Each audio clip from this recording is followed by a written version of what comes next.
Bismillahirrahmanirrahim. Assalamualaikum warahmatullahi wabarakatuh. Perkenalkan, nama saya Alia Azra Mutia Nasution dengan NIM 0101212067. Saya dari jurusan Komunikasi Penyiaran Islam C semester 4. Di sini saya akan mempresentasikan hasil ujian akhir semester saya tentang hadis tematik dan juga unsur beserta contohnya. Berikut videonya. Pengertian hadis metode tematik atau maudu'i. Kata maudu'i berasal dari maudu' yang merupakan isim maf'ul dari kata wada'a yang artinya masalah atau pokok permasalahan. Secara etimologi, kata maudu'i yang terdiri dari huruf wada'a berarti meletakkan sesuatu atau merendahkannya. Sehingga kata maudu'i merupakan kata dari al-raf'u yang berarti mengangkat. Menurut Mustafa Muslim, yang dimaksud dengan maudu'i ialah meletakkan sesuatu pada suatu tempat. Metode maudu'i ini adalah mengumpulkan ayat-ayat yang bertebaran dalam Al-Quran atau hadis-hadis yang bertebaran dalam kitab-kitab hadis terkait dengan topik tertentu. Adapun tujuannya ialah kemudian disusun kembali sesuai dengan sebab-sebab munculnya dan pemahaman dengan penjelasan, pengkajian, dan penafsiran dalam masalah tertentu tersebut. Nah, selanjutnya unsur-unsur hadis tematik. Yang pertama adalah permasalahan yang hendak dibahas. Metode hadis tematik merupakan suatu pemecahan masalah, jadi ini merupakan hal yang paling utama. Yang kedua, beberapa hadis yang setema, yaitu agar pemecahan suatu masalah tidak melebar, dikarenakan pembahasan dari hadis yang berbeda-beda. Yang ketiga, hadis yang jelas kesahihannya, baik dari segi sanad maupun periwayatan yang tidak diragukan. Yang keempat, ilmu linguistik, untuk memahami setiap penggunaan bahasa dari isi matan hadis. Yang kelima, mengetahui asbabul wurud agar tahu persis hadis itu diriwayatkan dalam konteks yang bagaimana. Yang keenam, pemaknaan terhadap suatu hadis agar tidak dilakukannya pemahaman baru mengenai suatu hadis ini, hasil dari metode hadis untuk tidak melenceng dari apa yang seharusnya. Selanjutnya, kita membahas tentang hadis tentang tabligh.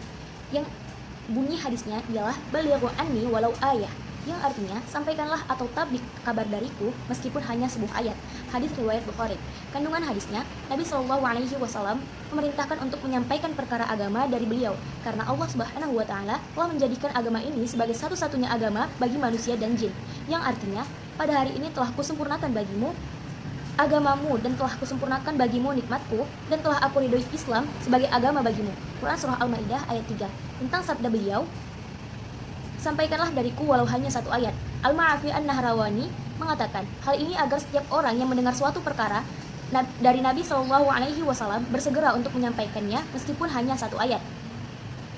Adapun tujuannya ialah agar nukilan dari Nabi SAW dapat segera tersambung dan tersampaikan kepada seluruhnya. Hal ini sebagaimana sabda beliau SAW, hendaklah yang hadir menyampaikan pada yang tidak hadir. Bentuk perintah dalam hadis ini menunjukkan hukum fardu kifayah. Selanjutnya adalah hadis tentang nasihat yang berbunyi an Abi Ruqayyah Tamimi bin Aus ad-Dari radhiyallahu anhu anna Rasulullah sallallahu alaihi wasallam qala ad-dinun nasihah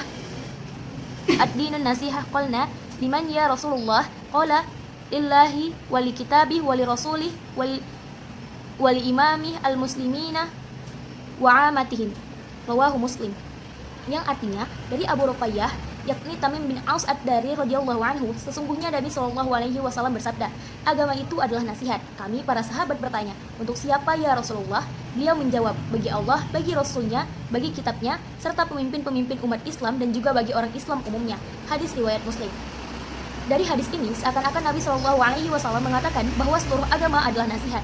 Kemudian Nabi SAW menyebutkan sebanyak 3 kali menunjukkan pentingnya kedudukan nasihat dan besarnya porsi nasihat dalam agama Islam itu sendiri. Selanjutnya ialah hadis tentang ciri orang-orang munafik ada 3, yang berbunyi ayatul munafiqi thalathun wa in shoma wa shalla wa za'a annahu muslim, yang artinya tanda munafik itu ada 3, walaupun orang tersebut puasa dan mengerjakan sholat lalu ia mengklaim dirinya muslim.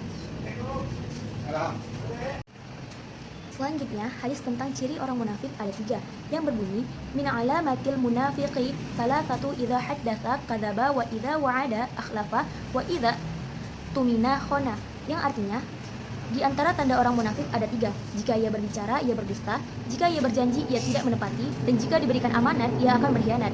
Hadis riwayat Muslim. Kemungkaran hendaklah berusaha mengubahnya. Adapun bunyi dari hadisnya ialah an Abi Sa'id al-Khudri radhiyallahu anhu qala sami'tu Rasulullah sallallahu alaihi wasallam yaqulu man ra'a minkum munkaran falyughayyirhu biyadihi fa illam yastati'u fa bilisanihi fa illam yastati'u fa biqalbihi wa dzalika ad'aful iman. Rawahu Muslim. Yang artinya dari Abu Sa'id Al-Khudri radhiyallahu anhu, ia berkata, aku mendengar Rasulullah Shallallahu alaihi wasallam bersabda, barang siapa dari kalian melihat kemungkaran, maka hendaklah ia merubahnya dengan tangannya. Jika tidak bisa, maka hendaklah ia ubah dengan lisannya. Jika tidak bisa, ingkarilah dengan hatinya.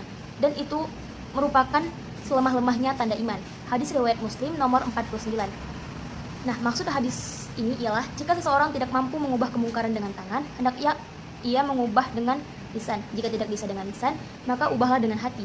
Untuk mengubah dengan hati merupakan tidak suka dan bertekad saat memiliki kemampuan akan mengubahnya dengan lisan atau dengan tangan. Demikian hasil presentasi ujian akhir semester saya. Lebih dan kurangnya saya mohon maaf. Pada Allah saya mohon ampun. Wabillahi taufiq wal hidayah. Wassalamualaikum warahmatullahi wabarakatuh.